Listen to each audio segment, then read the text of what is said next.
آمین صدق اللہ العظیم۔ مولانا ہم کل کے درس میں صوفی صاحب خلاص توجہ مست ہو گئے تھے، کدھر تو پاگل شاہ۔ کل کے درس میں ہم نے تعوذ کے بارے میں اعوذ باللہ من الشیطان الرجیم۔ مولانا یہ شیطان کا لفظ یہ مشتق ہے شطن سے۔ کس سے؟ شین قا نون، شطن۔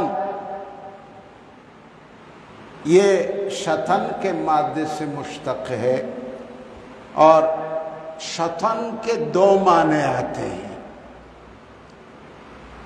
شیطان شطن سے، شطن کے دو معنی ہیں۔ ایک معنی شطن کا یعنی اللہ کی رحمتوں سے دوری۔ کیا مولانا؟ تو شیطان جو ہے وہ اللہ کی رحمتوں سے دوری۔ اعوذ باللہ من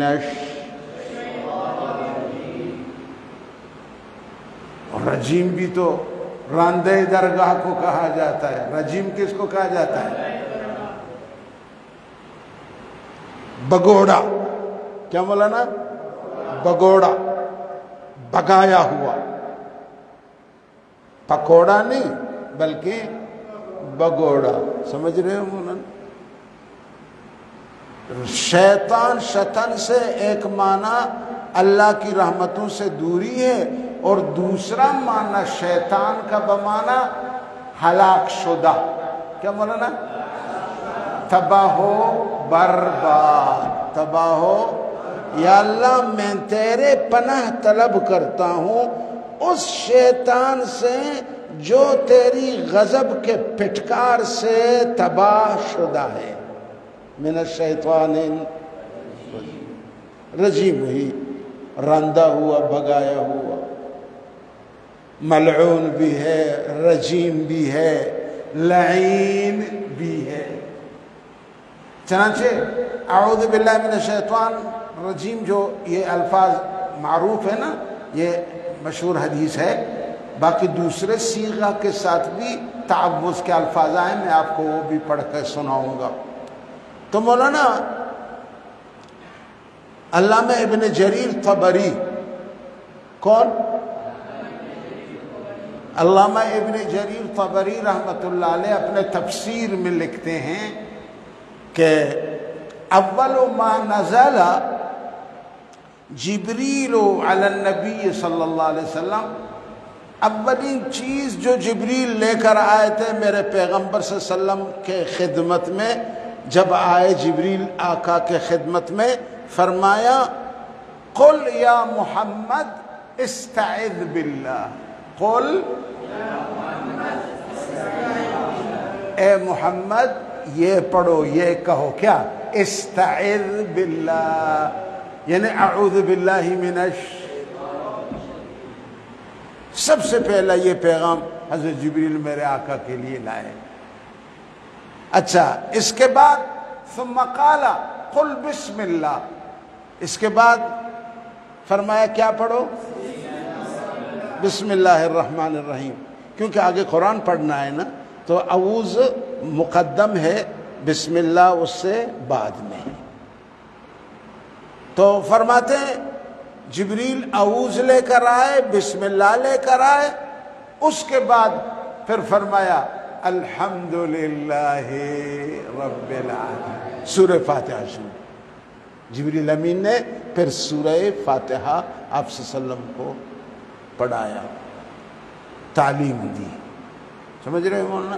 یہ روایت علامہ ابن جریر طبری نے اپنے تفسیر طبری میں ذکر فرمایا ہے۔ اس کے بعد وضو کا طریقہ بھی حضرت جبریل نے میرے آقا کو بتایا۔ کہ حضرت وضو اس طرح کرتے ہیں، وضو اس طرح کرتے ہیں۔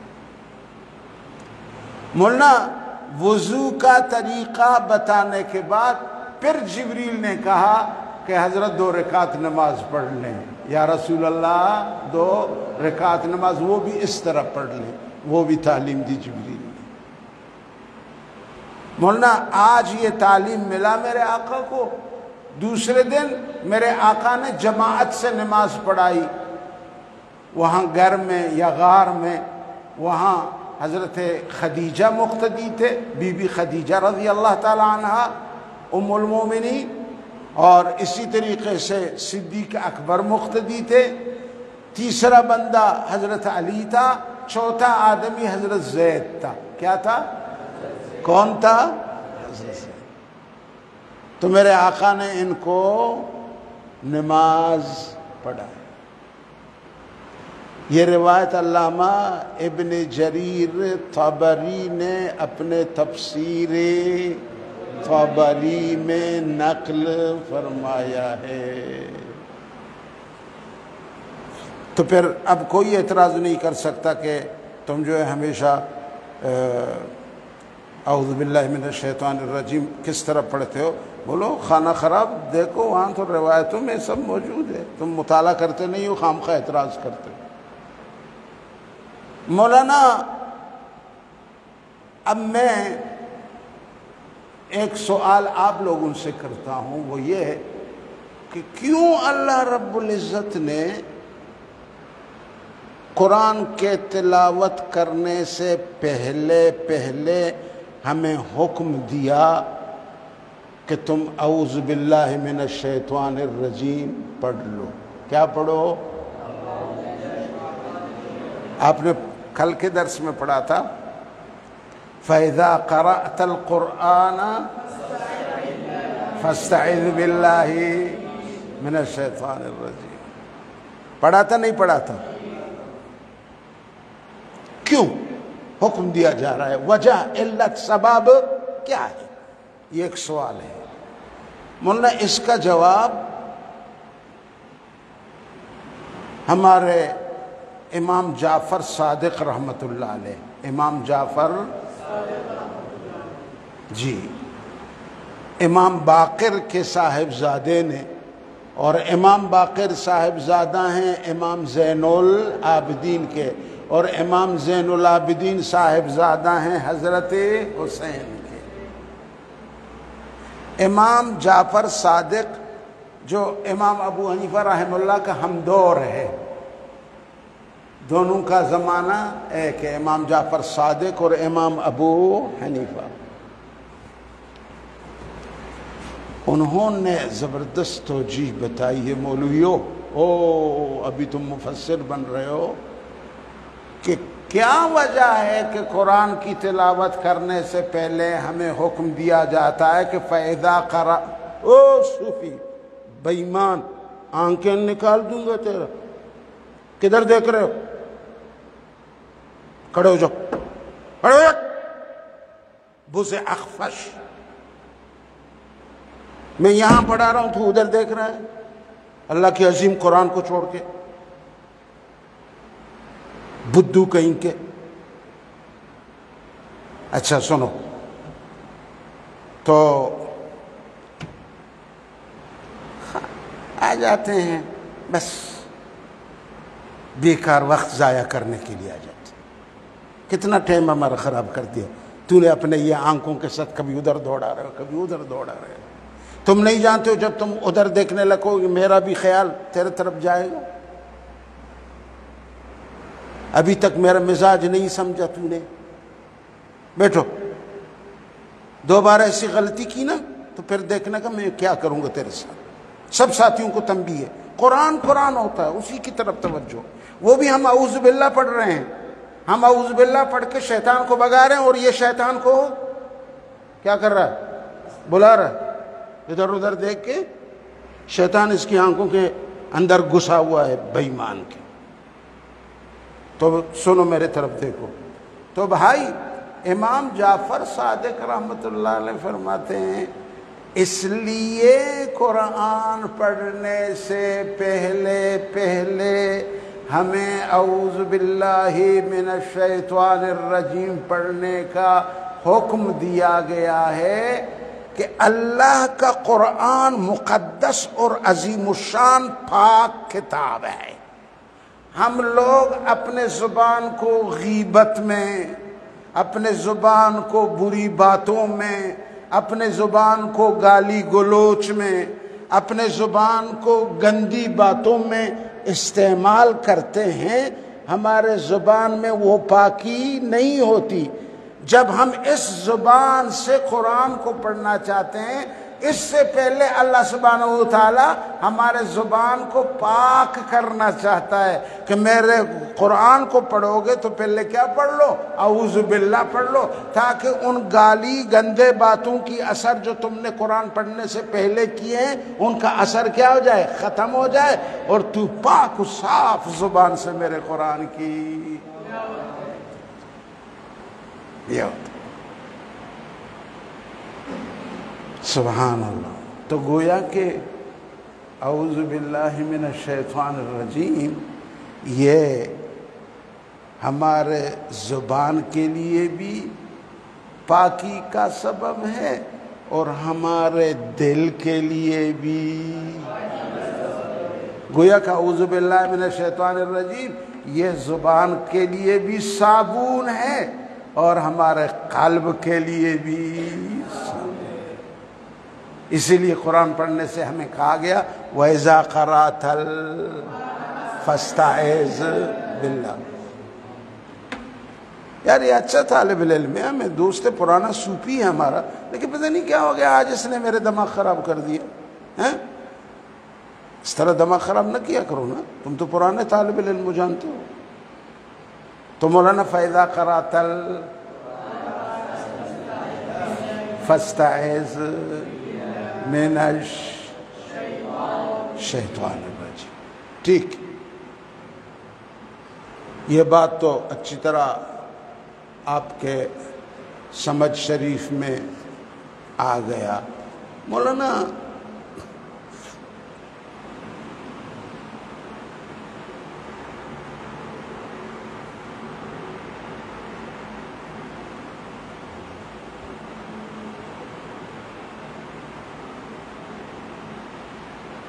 اب آپ کے خدمت میں مجھے یہ عرض کرنا ہے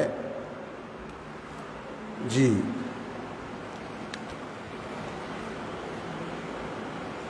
کہ تعوذ کے مختلف صیغہ جات روایتوں میں مذکور ہیں۔ تعوذ کے مختلف الفاظ ہیں، مثلا ایک تو مشہور کیا ہے؟ اعوذ،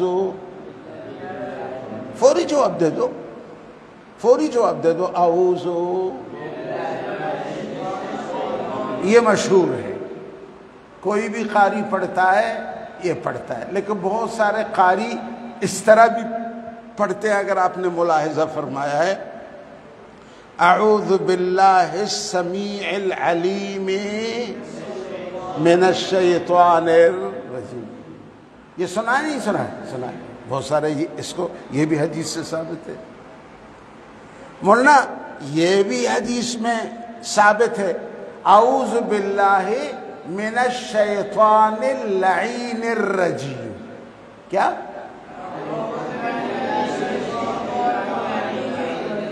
لعین الرجیم۔ مولانا حدیث میں یہ بھی ہے استعیذ باللہ من الشیطان الرجیم۔ ایک تو اعوذ ہے نا، اور ایک کیا ہے؟ استعیذ۔ اور یہ بھی ہے، سمجھے مولانا، نستعیذ۔ کیا مولانا؟ نستعیذ باللہ من الشیطان الرجیم۔ پھر بسم اللہ پڑھ لے اور سیدھے باتیں شروع کریں۔ مولانا اسی طریقے سے یہ صیغہ بھی، الفاظ بھی آئے ہیں احادیث میں، اعوذ باللہ القادر من الشیطان الغادر۔ کیا بولا نا؟ قادر، من الشیطان اے قدرتوں والا طاقت والا رب ہم تیرے پناہ میں آتے ہیں کس کی شر و مکر سے؟ من الشیطان الغادر، وہ شیطان جو غدر کرنے والا ہے، دھوکہ دینے والا ہے۔ اللہ قادر ہے اور شیطان غادر ہے۔ اللہ قادر، شیطان غادر۔ ہمارے رسول صاحب کو دھوکہ دے دیے۔ کس نے دھوکہ دے دیا؟ ادھر دیکھو، ادھر دیکھو، ہمارے رسول صاحب کو دھوکہ دے دیا۔ سمجھ گئے؟ خیال کرو تمہیں دھوکہ نہ دے، خیال کرو۔ اللہ اللہ اللہ، اعوذ باللہ القادر۔ مولانا یہ لفظ بھی ہیں اعوذ باللہ القوی من الشیطان الغوی۔ کیا مولانا؟ اب اس کو تم پڑھو گے کس طرح؟ لیکن یاد رکھو اس کو اگر ویسے ہی پڑھو گے تو عوام تجھے جوتے سے مارے گا، کہے اعوذ باللہ نہیں پڑھ رہا، پتہ نہیں کیا پڑھ رہا ہے۔ ان کو بولو نہیں، یہ بھی ہے حدیث میں، اعوذ باللہ القوی من الشیطان الغوی، اعوذ باللہ القادر من الشیطان الغادر۔ سمجھے مولانا؟ تو یہ سب چیزیں، اس سے اللہ تعالیٰ اس پڑھنے والے کو شیطان کی مکر سے بچاتا ہے، اپنے پناہ میں دے دیتا۔ مولانا یہ اصل میں نا انسان ہمیشہ اپنے آپ کو کس کے پناہ میں رکھے؟ اللہ۔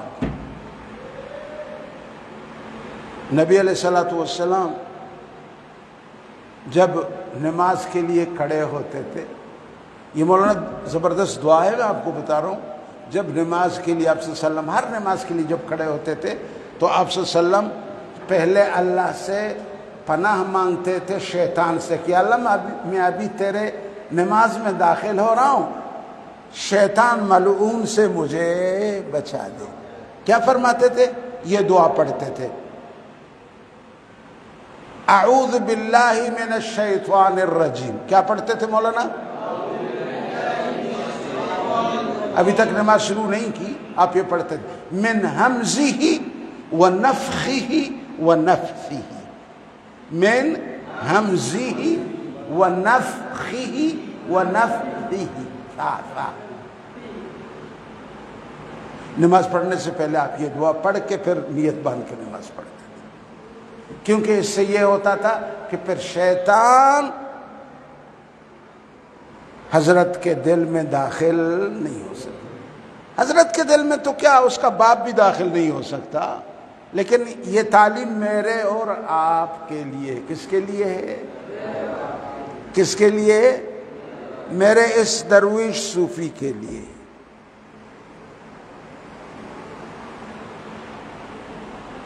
اعوذ باللہ من الشیطان الرجیم من بچہ، نر کا بچہ، نر بچہ، زبردست۔ پھر پڑھو بیٹا، اعوذ باللہ،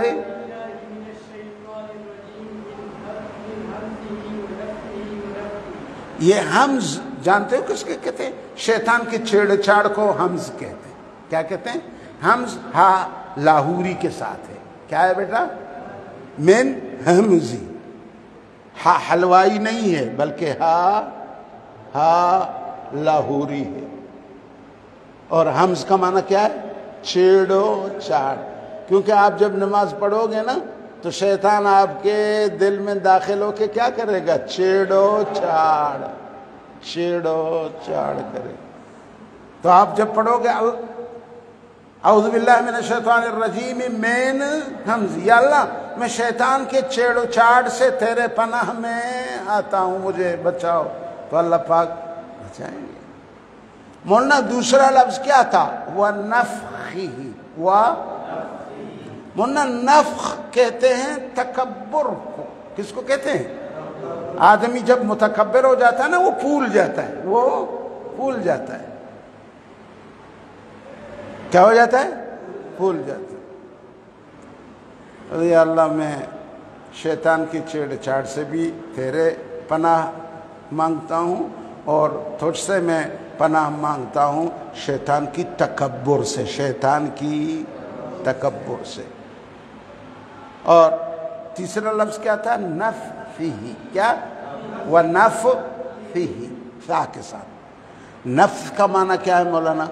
نفس کا معنی یہاں جادو سحر لے لو۔ کیا لے لو؟ یا اللہ میں شیطان کی جادو اور سحر سے تیرے پناہ میں آتا ہوں۔ اعوذ باللہ من الشیطان الرجیم من ہمزہ ونفخہ ونفثہ۔ یہ رات کو سونے سے پہلے پڑھ لو، ہمیشہ اپنے آپ کو پڑھنے کے بعد اپنے سینے پہ دم کر دو، تاکہ شیطان کی مولانا نفخ سے، نفث اور ہم سے بچ جاؤ، تینوں سے بچ جاؤ۔ تو یہ دم کرو گے نا انشاءاللہ؟ میرا درویش سرخ ٹوپیوں والا دم کرو گے نا انشاءاللہ؟ ہاں، زندہ باد۔ مولانا نے تو پڑھ لیا، اس نے تو ایسا شیطان کو بگا دیا کہ شیطان کو پوری کلاس سے باہر کر۔ مولانا یہ تعوذ بڑی زبردست چیز ہے۔ نبی علیہ السلام جب نیند سے اٹھ جاتے تھے تو آپ یہ دعا پڑھتے تھے، اعوذ بکلمات اللہ التامات من غضبہ وعقابہ وشر عبادی، وشر عبادی، وشر ما خلق دوسرا ہے، وشر عبادی۔ سمجھے مولانا؟ یہ بھی جب آپ نیند سے بیدار ہو جاتے تھے تو یہ پڑھ لیتے تھے۔ جی مولانا، اب اس کے بعد کبھی کبھی دشمن جب خطرہ ہوتا تھا، نبی علیہ السلام یہ دعا پڑھ کے اپنے آپ کو دم کرتے تھے، اللہم انا نجعلک فی نحورہم ونعوذ بک من شرورہم۔ دشمن سے بچاؤ کی دعا، دشمن سے چاہے وہ دشمن شیطان ہو یا انسان۔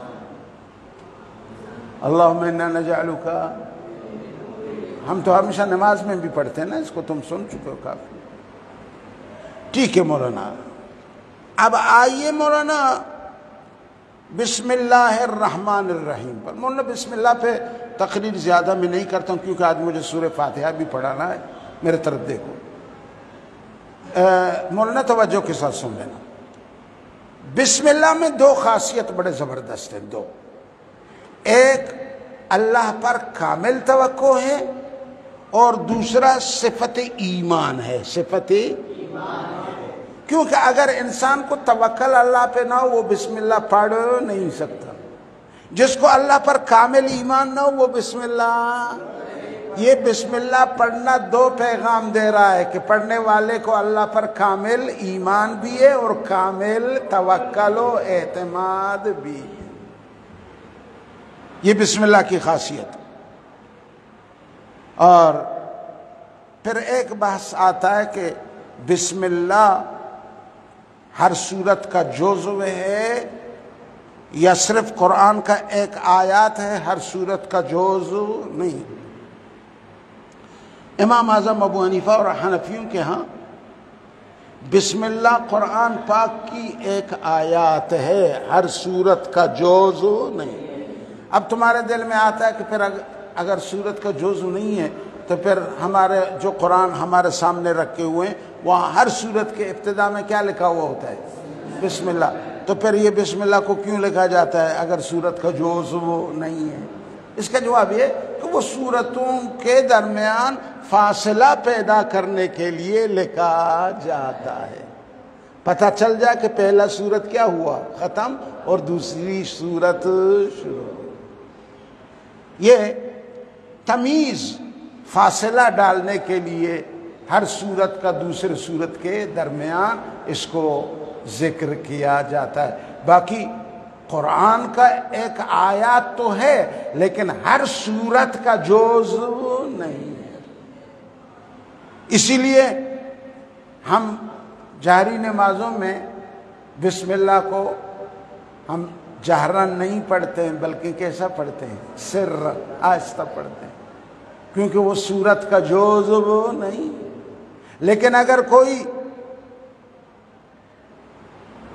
وہ آیت پڑھے وَإِنَّهُ مِن سُلَيْمَانَ وَإِنَّهُ، تو پھر وہاں اس کو جہرن پڑھنا پڑے گا، کیونکہ وہاں بسم اللہ الرحمن الرحیم اس سورت کا کیا ہے؟ جزو ہے، اس ایک سورت کا جزو، ہر سورت کا جزو وہاں جہرن پڑھنا پڑے گا۔ اور باقی جو حکم قرآن کے باقی آیتوں کا ہے وہی حکم سورہ بسم اللہ کا، وہ بسم اللہ کے آیت کا ہے۔ یعنی جس طرح قرآن کے اور آیتوں کو جنوبی پڑھ نہیں سکتا، بغیر وضو کے چھو نہیں سکتا، بسم اللہ کو بھی جنوبی پڑھ نہیں سکتا اور بغیر وضو کے چھو۔ ہاں اگر آپ بسم اللہ الرحمن الرحیم کو دعا اور ذکر کی نیت سے پڑھو گے تو پھر اس کو پڑھنا جائز ہے۔ جس طرح کوئی جنوبی ہو لا الہ الا اللہ وحدہ لا شریک لہ وہ پڑھ لے، وہ پڑھ سکتا ہے۔ کوئی کلمہ پڑھ لے، کلمہ طیبہ پڑھ لے، شہادت پڑھ لے، پڑھ سکتا ہے۔ لیکن بسم اللہ کو تلاوت کی غرض سے پڑھنا بغیر وضو، یعنی بغیر وضو کے چھونا جائز نہیں۔ یہ مسئلہ بھی آپ کے سمجھ میں مولانا آ گیا۔ اب آئیے سورہ فاتحہ کے درس کے طرف۔ مولانا فاتحہ کے لفظی ترجمہ پر غور فرمائیں۔ فرمایا بسم اللہ الرحمن الرحیم الحمد للہ رب العالمین۔ مولانا الحمد للہ، الحمد یہ لام جو ہے یہ استغراقی ہے۔ یہ کیا ہے؟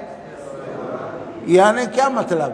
یعنی تمام تعریفیں، سب تعریفیں، جتنے بھی محامد ہیں، حمد و ثنا و صفت ہیں، وہ کس کے لائق ہیں؟ للہ، للہ، وہ اللہ تعالیٰ کے لیے ہیں۔ رب العالمین جو پالنے والے ہیں، رب بمانا پالنے والا، العالمین جہان والوں کا، عالمین جمع ہے، عالمین جمع ہے۔ الحمدللہ سب تعریفیں کس کے لیے ہیں؟ جو کہ جو پالنہار ہے، پالنے والا ہے، العالمین سب جہان، سب، جی جی، جو پالنے والا ہے تمام جہانوں کا، سب جہانوں کا۔ الرحمن الرحیم، مولانا الرحمن وہ اللہ جو الرحمن بے حد مہربان ہے، الرحمن بے حد مہربان ہے، الرحیم نہایت رحم کرنے والا ہے، بے حد مہربان ہے الرحمن اور نہایت رحم کرنے والا ہے الرحیم۔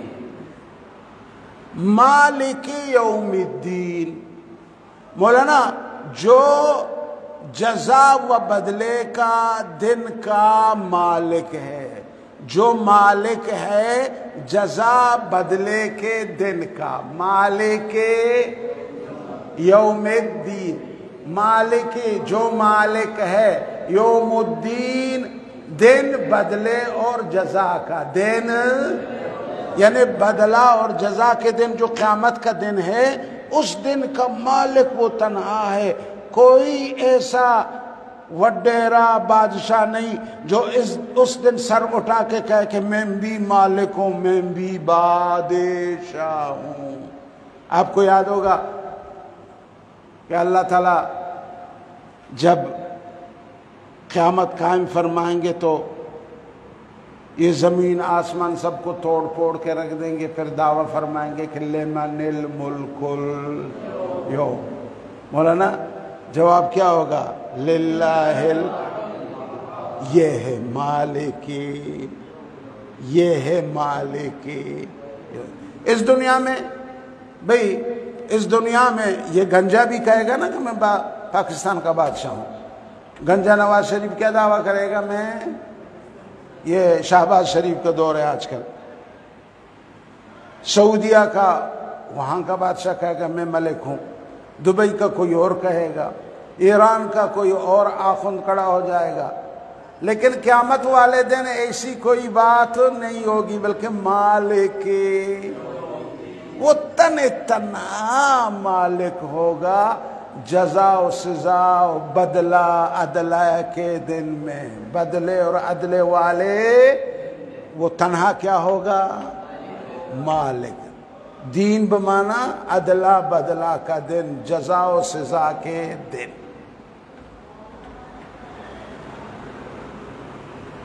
ایاک نعبد و ایاک نستعین۔ مولانا ایاک نعبد، مولانا اس کی ترجمہ بہت مشکل ہے سورہ فاتحہ کا، لوگ بس کہتے ہیں سورہ فاتحہ بس، بہت مشکل۔ دیکھو ایاک نعبد، ایاک بمانا خاص تیرے، ایاک بمانا خاص تیرے، نعبدو خاص تیرے ہی ہم مولانا عبادت کرتے ہیں، خاص تیرے عبادت کے ساتھ کسی بھی مخلوق کو شریک نہیں کرتے۔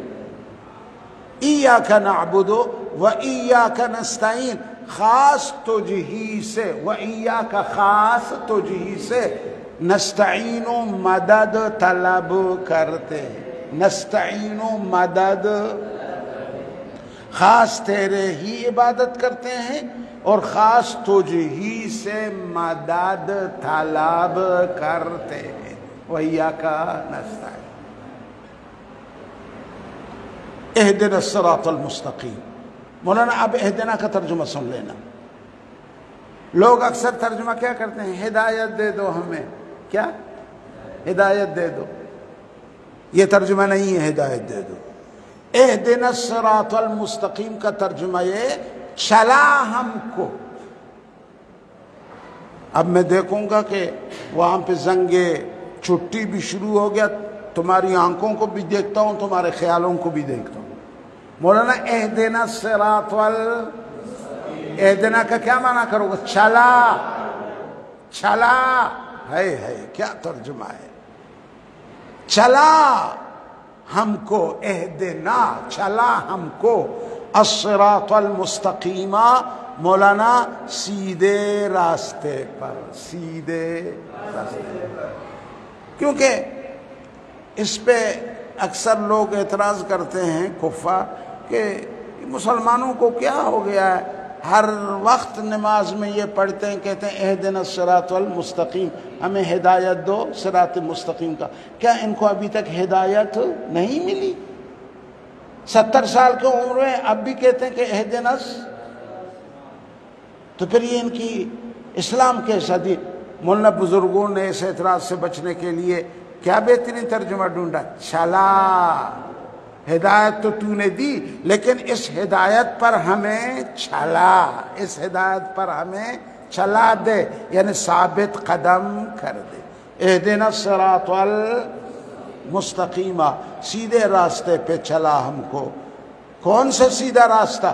صراط الذین انعمت علیہم، راستہ ان لوگوں کا، صراط الذین، راستہ ان لوگوں کا، انعمت علیہم، جن پر تو نے انعام کیا ہے، جن پر تو نے، غیر المغضوب، مولانا غیر اس کا ترجمہ سن لو، غیر المغضوب، ان لوگوں کا راستہ نہ دیکھا، غیر ان لوگوں کا راستہ نہ دکھا دے یا مولا ہمیں، المغضوب علیہم، جن پر تیرا غضب ہوا، المغضوب جن پر تیرا کیا ہوا؟ غضب ہوا، ان کے راستے پہ ہمیں، ان کے راستے پہ ہمیں نہ چلا اور ان کے راستے ہمیں نہ دیکھا، ان کے راستے ہمیں نہ دیکھا۔ غیر المغضوب علیہم ولا الضالین، مولانا ولد، اور نہ گمراہوں کا راستہ، اور نہ ان کے راستہ بھی نہ دیکھا، ان کے راستے بھی نہ چلا۔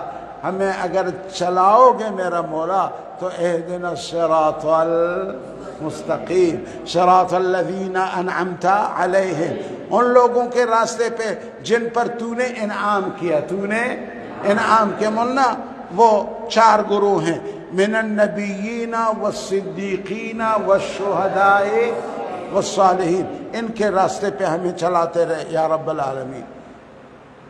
مولانا یہ آج صرف لفظی ترجمہ تھا، کیا تھا مولانا؟ اب اس پر تھوڑا سا بحثیں ہمیں کل کو کرنی ہیں، تو وہ انشاءاللہ ہم آپ کو کل سنائیں گے۔ وآخر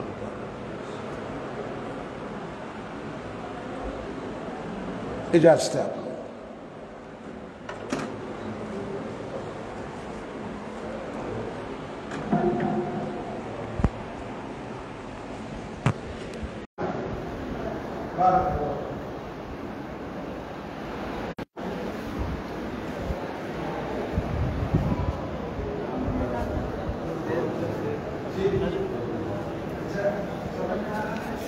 ادھر کیوں دیکھ رہا ہے جب استاد وہ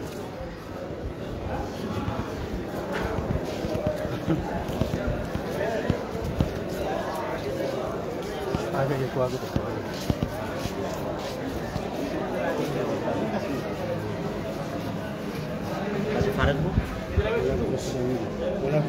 حمودے، آپ کس ٹائم جاتے ہو؟ عصر کی جب اذان ہوتی ہے آپ نماز سے پہلے جاتے ہو؟ بچے کلاسوں میں میں سمجھ نہیں، آسان الفاظ میں بولو، میرے سر میں درد ہو رہا ہے، میں سمجھ نہیں۔ آپ یہ بولو کہ ظہر کی نماز سے پہلے یا عصر کی نماز سے پہلے؟ عصر کی نماز، ظہر میں ہی ہوتے ہیں، عصر کی نماز سے پہلے اذان کے بعد آپ جاتے ہیں، پھر رات کو نہیں ہوتے مغرب کے بعد؟ ہم 3 لڑکے ہیں۔ تم اپنا کرو، باقیوں کو چھوڑو۔ اصل میں بائک ہے کہ نا آنے جانے کا نظام ہے۔ آپ کا یہ ذیشان آپ ہو جی ناصر، اور دوسرا ناصر یہ بھی عصر سے قبل، اور بس وہ تیسرے کا تصویر نہیں۔ وہ تصویر لیا، اس کے بعد اس کا فیصلہ ہوگا، ابھی نہیں۔ آج 1 بجے جب چھٹی ہوگی تو جانے سے پہلے مجھ سے رہنا۔ ہاں السلام، لے لو، نام لکھو، درجے کا نام لکھو، والد کا نام لکھو، کس ٹائم آپ جاتے ہو وہ بھی لکھو، تصویر کے پیچھے لکھ دینا، تصویر کے پیچھے لکھو، جو ٹائم ہے آپ کے جانے کا وہ بتا دو۔ جی جی جی، آپ کو میں زلفوں کے ساتھ نہیں چھوڑوں گا بغیر تصویر کے، تصویر لے آؤ، تصویر کے پیچھے نام لکھ دینا، میں آج آپ کو کارڈ دے دیتا ہوں، آج 1 بجے مجھ سے کارڈ لے لینا آپ نے۔ ہے آپ کے پاس تصویر؟ ہوگا نا، داخلوں میں 4 تم لوگوں نے کھنچوائے ہوں گے۔